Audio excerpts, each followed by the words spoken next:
La Tribuna Radio. La voz del patriotismo.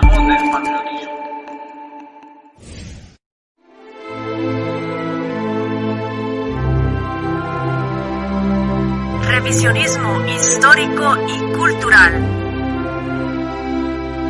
Disertaciones con Pablo Santa Cruz de la Vega.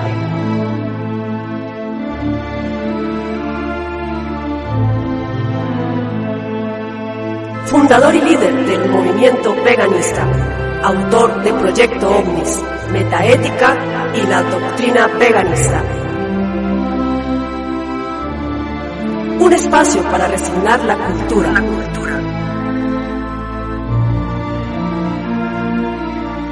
Porque la cultura es nuestra mejor arma.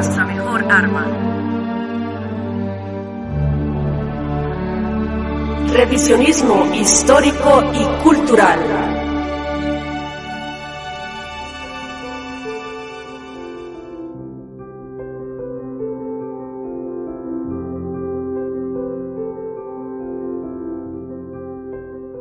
Saludos, soy Pablo Santa Cruz de la Vega, nuevamente con ustedes aquí en los micrófonos de la Tribuna Radio de España, con nuestro programa llamado Revisionismo Histórico Cultural. Bien, en los anteriores dos programas hemos hablado mucho de psicología, para poder inducir a la gente esta temática que vamos a tocar ahora sobre la psicología social. La conducta del sujeto colectivo, la verdadera naturaleza e identidad de dicho ente. Y va a estar muy interesante. Vamos a cerrar entonces los aspectos psicológicos, llamémoslos microcósmicos, con un análisis que ya hicimos en un programa previo, muy de refilón, con el tema de la esfera inconsciente, la inconsciencia. Dijimos que esta esfera tiene una contraparte física, que esa contraparte física es la sexualidad, es decir, todos los órganos que atañen a la función sexual del ser humano. ¿Por qué? Entonces aquí tal vez la gente ha empezado a barajar muchas posibilidades, a reflexionar sobre el tema. Y la respuesta es bien sencilla. Claro, invisible cuando estamos en un estado de ceguera, cuando no hemos arribado todavía a los sendos contenidos de la sabiduría hiperbórea y empezado un proceso de mutación. Es invisible realmente. Pero la respuesta es tan sencilla que es hasta irónico, gracioso, de chiste, ¿no? En este caso.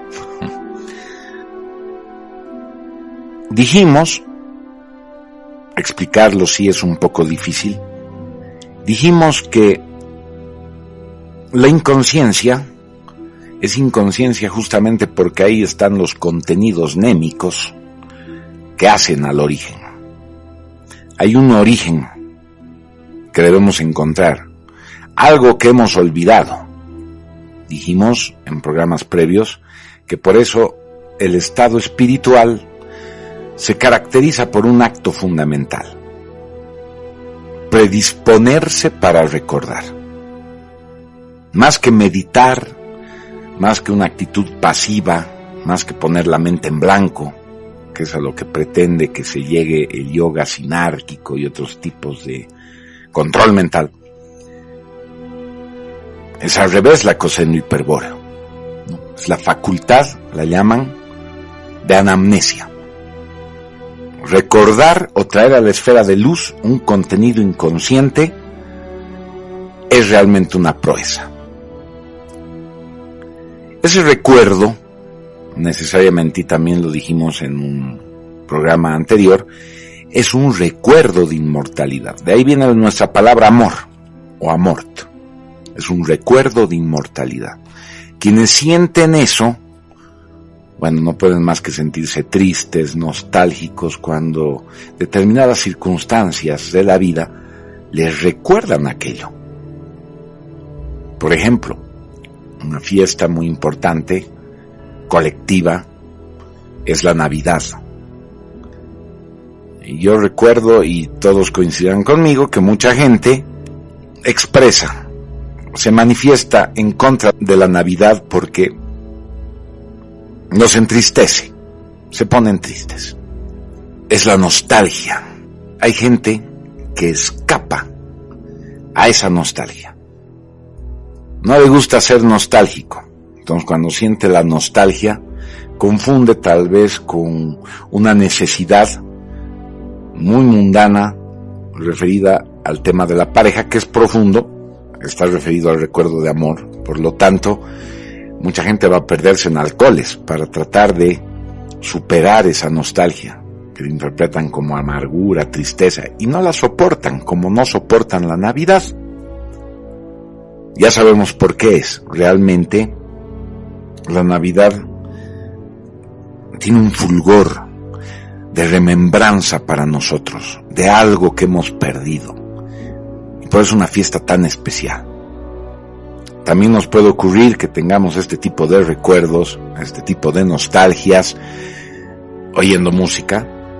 Mucha gente se pone nostálgica al oír temas musicales, generalmente muy bien concebidos, artísticos.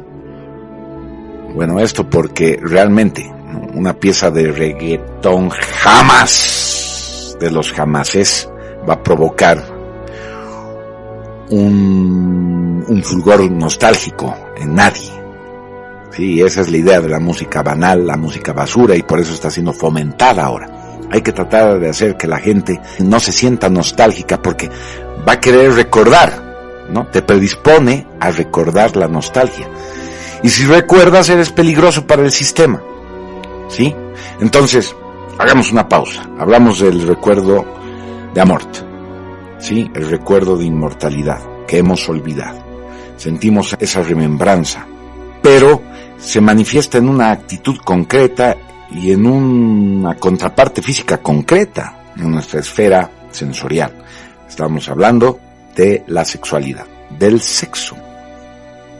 Entonces hay personas bastante inteligentes y que llevan su racionalidad al extremo y logran captar que a través del sexo, y como lo enseñan en las ciencias naturales, los seres vivos nacen, se reproducen y mueren, ¿no? Nacen, crecen, se reproducen y mueren. Entonces la reproducción es el afán reproductivo, la conservación de la especie. Es ese recuerdo de amor que nos impulsa a la procreación, para no morir justamente. Porque sabemos, bueno, no hay nada más real en este mundo que la muerte. En determinado momento, esa es una realidad de la que no vamos a poder escapar. Y nadie va a poder escapar de esa realidad. Entonces, está en el inconsciente y se manifiesta a través de la sexualidad. Y por eso, a través de la sexualidad, es que las técnicas de control psicosocial manejan a los grupos humanos. Vean cómo la sinarquía promueve la hipersexualización. Lógico. Es un recuerdo que nos impulsa a la sexualidad, hacia la expresión de la sexualidad libremente. Es decir, libremente dentro de los marcos de ese recuerdo de amor y de la naturaleza, ¿no? Es muy natural. Esta, llamémosla, bipolaridad. Entonces aquí estamos tocando también un tema religioso. Vamos a ver que el monoteísmo es monopolar. Entonces un Dios macho, ¿no? Todos los ángeles machos, imagínense ir a ese cielo, los dioses me libren, porque ¿qué hacemos sin ángelas? Todos son ángeles, Entonces es una cuestión bien compleja, porque imagínense vivir una inmortalidad, una eternidad al lado de ángeles. Nos volvemos locos, porque el espíritu originalmente es bipolar. Y ahora miren cómo pintan la bipolaridad en términos psicológicos como algo malo que hay que superar. Miren cómo maneja la tesis freudiana todo este tema. Es muy importante el tema de la bipolaridad, porque la bipolaridad nos conduce al concepto de la pareja.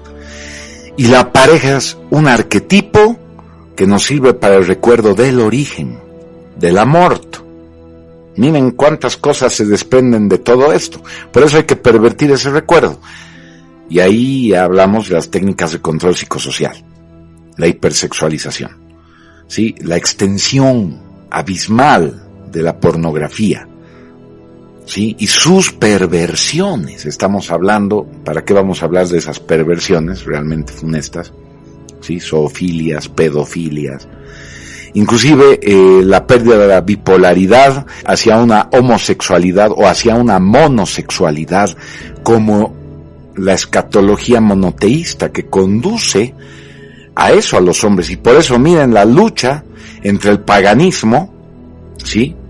El paganismo, que no era multipolar, sino bipolar, dioses y diosas, contra el monoteísmo. Y es ahí que ustedes tienen que rescatar mucho, y van a darse cuenta de que la Iglesia Católica en determinados momentos de la historia haya sido una instancia sinárquica, porque estaba dominada por agentes sinárquicos, es esencialmente un aliado per se, porque mantiene la bipolaridad esencial. Está el símbolo de lo femenino como deidad, la Virgen. Imagínense qué importante es el catolicismo y considerarnos católicos, aunque la religión católica esté muy sincretizada con el judaísmo monopolar, ¿sí? Monosexual y monotodo, porque finalmente ese es el monoteísmo. Entonces, arribamos a una primera conclusión: qué importante es el tema del inconsciente, y cómo a través del inconsciente, que prácticamente es un reflejo del origen, que no podemos recordar, y por ende, porque es inconsciente, no podemos racionalizar ni hacer consciente. Es el reto de todo mutante tratar de concienciar el inconsciente. Bueno, y en eso estamos todos los que accedemos a una vía iniciática, no importa si es a izquierda o es a derecha. Qué importante el tema de la sexualidad. Vean cómo aprovecha la sinarquía, este poder, esta voluntad primigenia de expresar, manifestar y buscar, ¿sí?, al otro polo. Estamos hablando de la bipolaridad esencial, por llamarlo de alguna manera, para no llamarlo un par diferenciado de opuestos, que desvían, pervierten esta naturaleza a través de estrategias de control psicosocial. Y ahí vemos la confusión estratégica del ser humano. Qué importante, como Chan Chambalá capitaliza también a muchos adeptos a través de doctrinas, teorías nirvánicas, las llamaremos, como el tantrismo, que incautamente ofrecen al buscador. Incautamente lo digo porque tampoco los que lo hacen son conscientes de lo que están haciendo. Y aquí incluimos a maestros y gurúes, porque si fueran conscientes realmente son criminales, porque están realmente pervirtiendo la naturaleza espiritual esencial del hombre hacia una aberración que es la naturaleza, entre comillas, pervertida del uno, Jehová Satanás. Sí, como los gnósticos lo conocemos, lo reconocemos y ahora lo sabemos plenamente por todo lo que está sucediendo en el mundo. Bueno, hechas estas aclaraciones, señoras y señores, creo que ya ustedes pueden tener las pautas para asimilar, comparar y llegar a deducciones propias con este tema, en su búsqueda del origen. Es esa voluntad primigenia la que nos impulsa a vivir en el mundo y la que tenemos que orientar. Porque hay que darse cuenta que no vamos a encontrar afuera lo que no podemos encontrar adentro. Entonces hablamos del exoterismo y del esoterismo. El exotérico está jodido, perdón la expresión, porque busca afuera algo que nunca va a encontrar en un polo infinito, que es la misma infinitud del mundo de ilusión del demiurgo. En pocas palabras, no importa cuántas parejas asimile, cuántas parejas penetre y compenetre, no importa, no va a encontrar lo que está buscando, porque lo que está buscando es un recuerdo íntimo, propio, suyo, no ajeno. Entonces, imagínense, es importantísimo volcarse entonces al esoterismo. Y vamos a ver los problemas que conllevan a nuestra sociedad. Todo el mundo vive dispersado, yendo a buscar afuera lo que no puede encontrar adentro. Y en el interín se acopla o es asimilado y fagocitado, como dice Nimrod de Rosario, por las superestructuras culturales. Y usan todos los arquetipos habidos y por haber para alimentar estas superestructuras. Capitaliza los arquetipos, aunque sean primordiales. Por ejemplo, el tema de la familia. Vamos a ver muchas familias que no son funcionales con una estrategia de liberación. Ahora más bien son funcionales a las estrategias sinárquicas. Sí, las familias convencionales. Vamos a ver también las situaciones personales. En fin, vayan haciendo el ejercicio ustedes y dense cuenta de lo que les estoy diciendo, porque ya lo dije todo, como nunca antes. Pero debemos remitirnos ahora, para estudiar al sujeto colectivo, a la metaética, y eso es lo que vamos a hacer. Necesitamos unos conceptos previos para comprender la psicología social en su integridad. ¿Qué es el sujeto colectivo? Entendemos por sujeto colectivo al objeto de estudio de la sociología, es decir, un grupo de individuos estructurados en una comunidad de intereses diversos de índole cultural, social, económica y escatológica, y que forman una superestructura viva que tiene la capacidad de interactuar inteligente y autónomamente a la voluntad de la multiplicidad de entes que la conforman. Es decir, usted pierde su individualidad cuando forma parte del sujeto colectivo. Se dé o no se dé cuenta. Un revisionista hasta cierto punto puede ser independiente en algún aspecto, se ha dado cuenta del engaño histórico. Esencial, importante, sí, pero puede estar metido en muchos laberintos culturales de los que no puede salir. Por ejemplo, el arquetipo familia, el arquetipo dama, el arquetipo hijo, el arquetipo trabajo, el arquetipo reputación. Hay muchos arquetipos, señoras y señores, que fagocitan, confunden y dispersan el sentido de búsqueda. Y es la confusión estratégica, la dispersión de la búsqueda hacia afuera. Lo que nos debilita y por último nos tiene dando vueltas en este mundo contexto durante miles y miles de encarnaciones, no sabemos cuántas, porque no podemos recordar esas vidas pasadas. También eso es una cuestión de mutantes, con un poquito de ayuda y empujoncito de los extras, como dice Rosalía, o sea, los extraterrestres. ¿Sí? Bien, vamos bien. ¿Qué es una memoria? Es la capacidad de una estructura para registrar cualquier cosa susceptible de registro. Un sujeto colectivo, al igual que el sujeto individual o persona, es una capacidad memórica que registra hechos culturales. Los registros akáshicos existen. Hay gente que puede acceder a ellos en determinados estados alterados de conciencia. Entonces no nos engañemos al decir que son especulaciones metafísicas. Si existen los registros akáshicos, existen pues también nuestros recuerdos y memorias que para nosotros son constantes y hay constancia de ello, ¿no? Aunque los racionalistas, materialistas, dialécticos, toda esta cultura marxista, porque vivimos en un mundo que está completamente anarquizado con la cultura marxista, el marxismo cultural, que no solo va a la cuestión de la agenda de género, y toda esa degeneración y perversión a la que nos quieren empujar y de la que hablamos al principio, sino que va mucho más allá. y distorsiona todos nuestros ámbitos psíquicos y culturales. Pervierte y convierte en un verdadero laberinto nuestra estructura cultural. Eso es lo que hace el marxismo.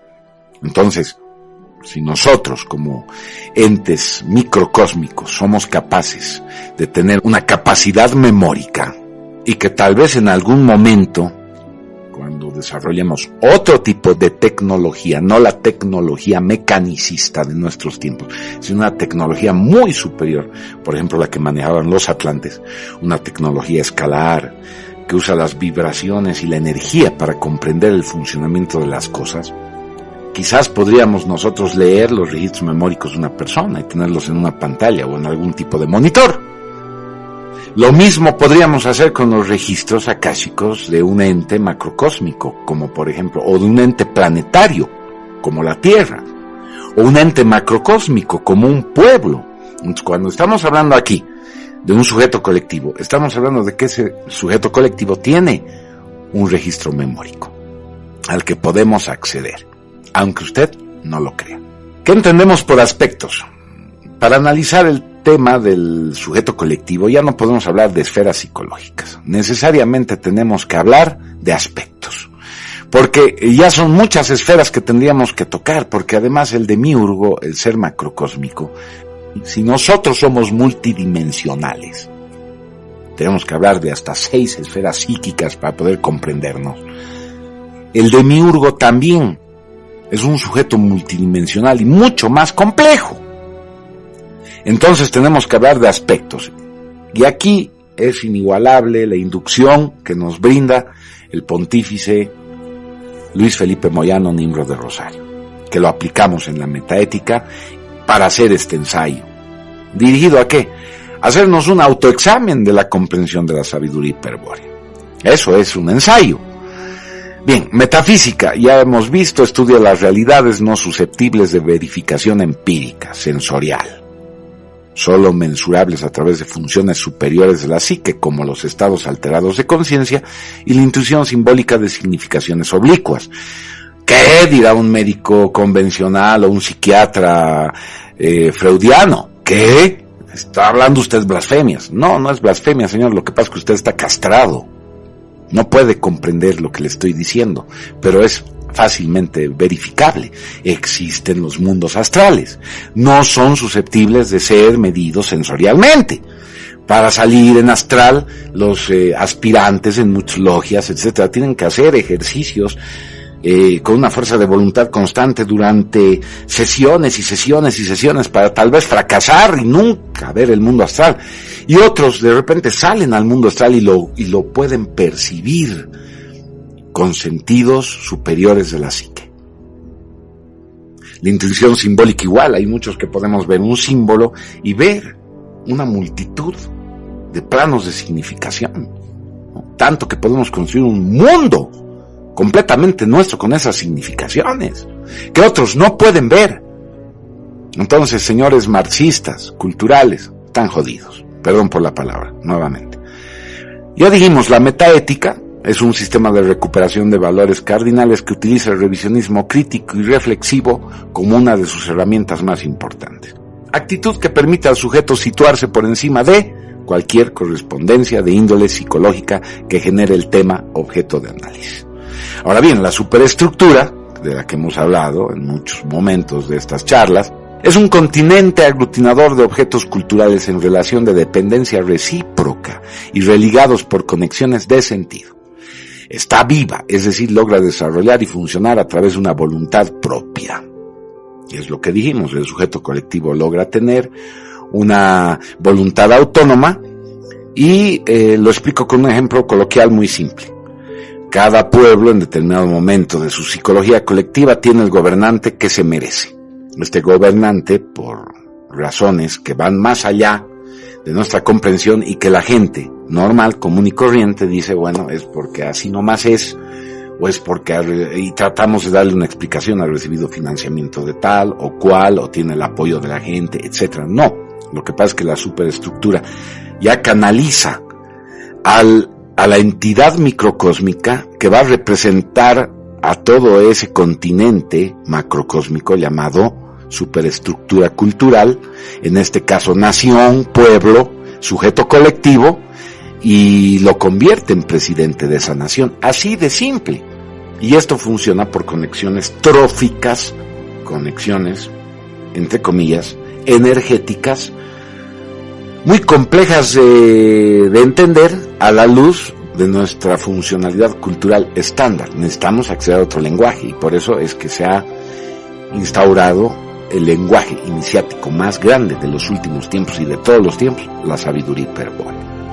Entonces nosotros tenemos, o el sujeto colectivo elige su representante o su grupo de representantes, y ahí vamos a tener a las tendencias fuerza que están gobernando el mundo porque el sujeto colectivo así lo canaliza, y así es dirigido por la sinarquía para que se canalice, las izquierdas y derechas, que como dice Adrián Salbucci, pedalean intercaladamente.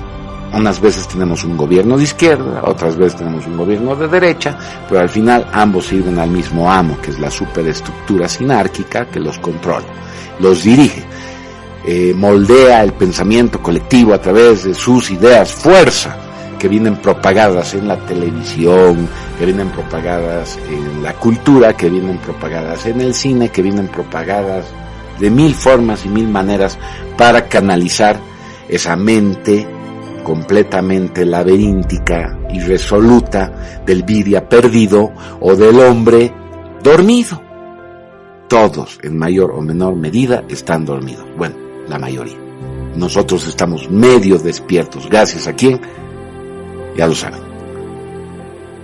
Vamos a dejar otros análisis secundarios, ¿ya?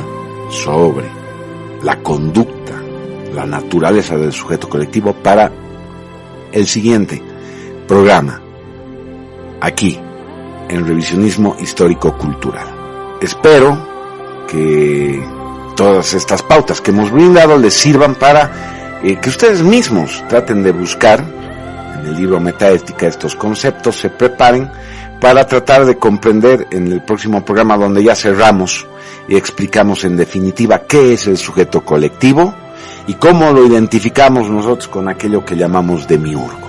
Y vamos a ver que el demiurgo no es una cosa inalcanzable que está más allá de no sé qué y domina el mundo y es malo per se, sino que vamos a ver que el demiurgo es algo bien tangible y mensurable, es algo bien palpable, y no es una cuestión metafísica, sino que es una cuestión más real que la realidad misma, y la vamos a analizar, y vamos a analizar todos estos aspectos del demiurgo, sus esferas psicológicas, próximamente.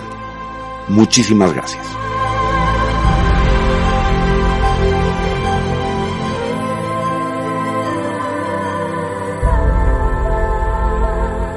La Tribuna Radio 2020.